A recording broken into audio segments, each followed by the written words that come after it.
কোনোদিন আসামি দেখিনি বাবার জন্মে, কোর্টের কাছে এসেছি, আসামি এসেছি, আসামি দেখছি। সব থেকে বড় অফসাইড তো আমি এসেছি মনে হয়। রাস্তায় আস্তে আস্তে টোটো থেকে পড়ে গেছে, হাতি জাল লেগেছে তো।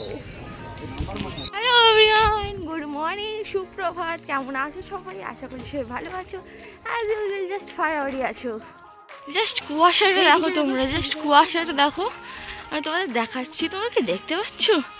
এই দেখো সকালে ভিউটা দেখাচ্ছো? হ্যাঁ, তো প্রত্যেক দিনের মতো আমরা আজকে সকালেও চলে এসেছি মর্নিং ওয়াকে। আমাদের লুকসটাকে ইগনোর করে আমাদের কথাটাকে একটু ধরো। তো চলো এখন আমরা মর্নিং ওয়াকে যাই।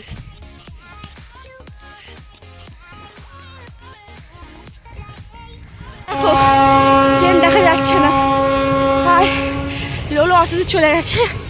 আমি দৌড়াচ্ছিলাম, আর চাদর টাদর খুলে যাচ্ছে, আর ধরেই বসে গেছে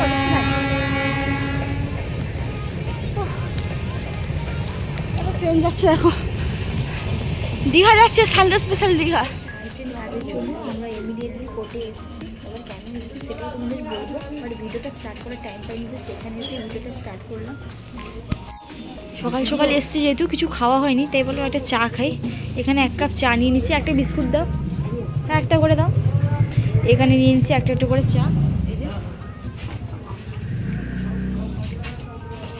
11 বাজে, একটা বিস্কিট নিয়েছি। খালি পেটে চা খাওয়া ঠিক হবে না, বিস্কিট।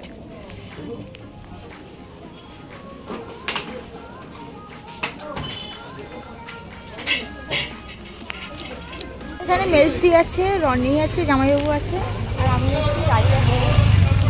তো এখন আমরা অ্যাকচুয়ালি কোর্টে গেছিলাম। এবার যেই লয়ারটার সঙ্গে আমরা যোগাযোগ করে এসেছি সে এখনও এখানে এসে পৌঁছায়নি, তার আসতে টাইম লাগবে মেবি 10 থেকে 15 মিনিট। এবার আমাকে যেহেতু কাজে যেতে হবে, আজকে আমার ফার্স্ট জয়নিং, প্রচণ্ড লেট হয়ে যাচ্ছে। 10টার দিকে যাওয়ার কথা, দিদির জন্য আমার 10:30 হয়ে যাচ্ছে। দেখা যাক কটার দিকে যাই। আর ওনার আসতে কতক্ষণ টাইম লাগবে তাও জানা। উনি বললেন যে উনি আসছিলেন, রাস্তায় একটা অ্যাক্সিডেন্ট হয়েছে, তাই উনি দাঁড়িয়ে গেছেন। তো কখন আসে আমি ঠিক জানি না, দেখা যাক কখন আসে, এলেই আমরা কোর্টে যাবো। সব থেকে বড় অফসাইড তো আমি এসেছি মনে হয়। রাস্তায় আস্তে আস্তে টোটো থেকে পড়ে গেছে, হাতি জাল লেগেছে তো। সেই প্রত্যেক দিনের মধ্যে আবার সেই ডিউটি, আবার সেই কাজ। হ্যাঁ, 20 দিন পর আমি আবার কাজে জয়েন করলাম। আর এমন দিনে কাজে জয়েন করলাম আমার আবার চাপ পড়ে গেল। হঠাৎই চাপটা এলো, কিসের চাপ তোমাদের বলবো। এতদিন বাড়ি গিয়েছিলাম তখন কোনো ছিল না, চাপ ছিল না। কাজে আসার পরই চাপ, মানে ওই বলে না যেখানেই বাধে হয় সেখানেই সন্দেহ হয়। এতদিন রেস্টে ছিলাম, কোনো অসুবিধা ছিল না। এখন কাজে ঢুকেছে আবার সেই ঝামেলা।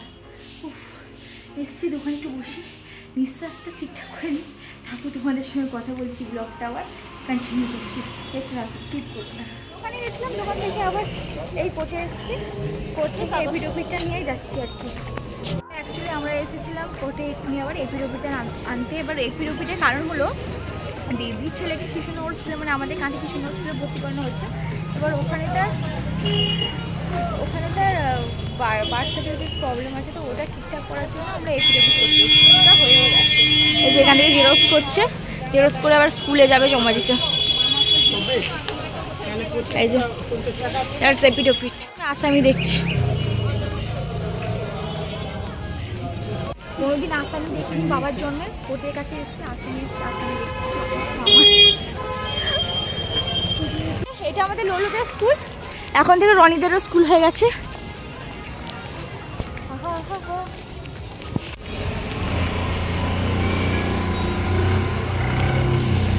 কোর্ট থেকে এসে আমি একেবারে রনি স্কুলে গেছিলাম, রনিকে ভর্তি করে দিয়ে এসেছি।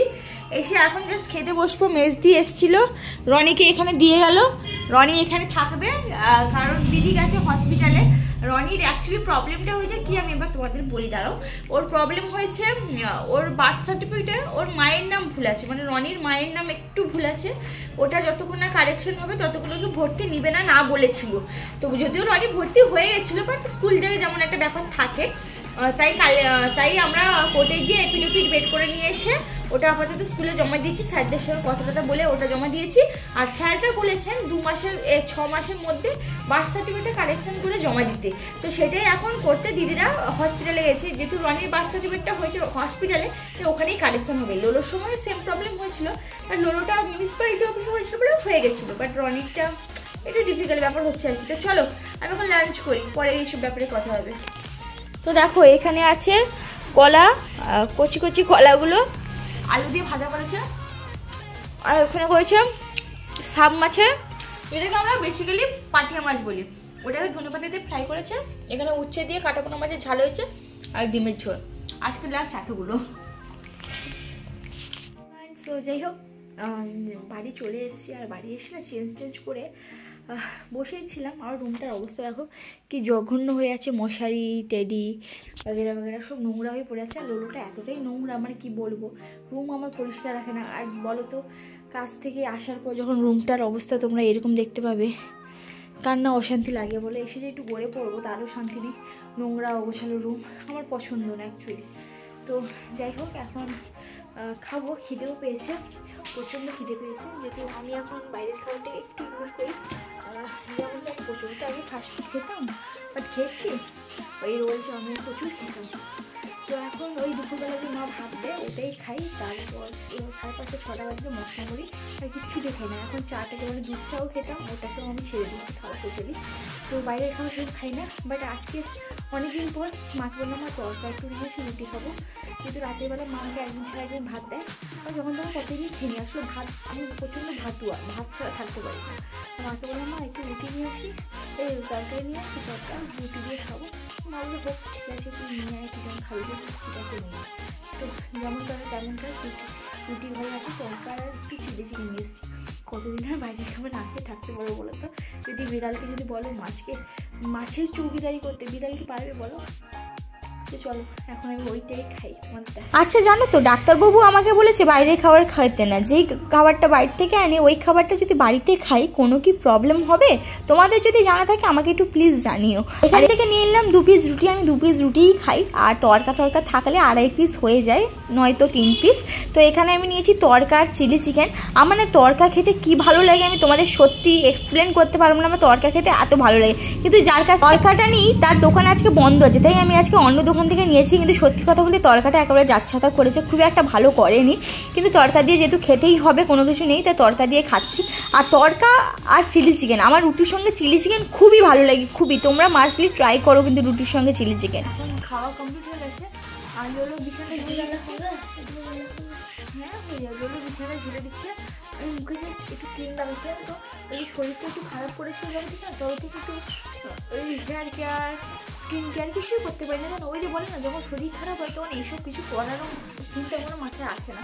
তো এরকম ভগবানের দয়ায় তোমাদের আশীর্বাদে, তোমাদের আশীর্বাদে, আমার পরিবারের আশীর্বাদে আজকে আমি ভালো আছি, সুস্থ আছি। আর ভগবান হচ্ছে একটাই প্রার্থনা করবো যেন আমি, আমার পরিবারের সবাই যেন ভালো থেকে সুস্থ থাকে, তোমরাও যেন ভালো থাকো, এটাই আমার ভগবানের কাছে সবসময় প্রার্থনা। সবাইকে ভগবান ভালো রাখুক, সুস্থ রাখুক। আর এখন মুখে না ওই হেয়ার প্যাকটা লাগিয়ে নিচ্ছি, কী বলো তো হেয়ার প্যাক না, শুধু একটু ক্রিম লাগিয়ে নিচ্ছি, কারণ ঠান্ডাকাল চলে এসছে তো। আর যেহেতু আমি অনেকদিন হয়ে গেলো হেয়ার কেয়ার স্কিন কেয়ার কিছুই করি না, একটুখানি তো করাই যাক। তো খাওয়া দাওয়া হয়ে গেছে। আর সত্যি কথা বলতে প্রচণ্ড ঠান্ডা, মানে আমি তো আমাকে তো বকছে সবাই যে বুট টুট পরিস না কেন, ঠান্ডা লাগাচ্ছিস কেন এই সময়। তো কিছু করার নেই, বুট আমার নেই। সত্যি কথা বলে আমার বুট কেনা হয়নি, আর বুট নেই বলে আমার বেশি সমস্যা। অ্যাকচুয়ালি কলকাতায় গেছিলাম, সেখানে বলেছিল বুট আনতে, কিন্তু বুটগুলোর দাম এতটাই, 1.5-2 হাজার টাকা করে বলছিলো। ওটা আমার কাছে অনেকটাই মনে হয়েছিল 1.5-2 হাজার টাকা, তাই আমি নিইনি। তা ওখানে 1.5-2 হাজার টাকা নিইনি, বাট এখানে সেম বুট 3-4 হাজার টাকা দাম। এবার এখান থেকে আমাকে নিতে হবে। তো দেখা যায় বুটটা কবে কিনি। আর সকাল সকাল মর্নিং ওয়াকে যাচ্ছি তো, তাই একটু বেশি শরীরটা কেমনটা লাগছে। তা কাছ থেকে এসেই শুয়ে পড়ি জানো, একদম আর অনলাইন থাকতে পারি না। যারা আমার ডেলি লাইফ দেখো, লাইফস্টাইল যারা আমার ডেলি ব্লগ দেখো তারা জানো, সত্যি কথা কনস্ট্যান্টলি আমি ভিডিও করতে পারি না।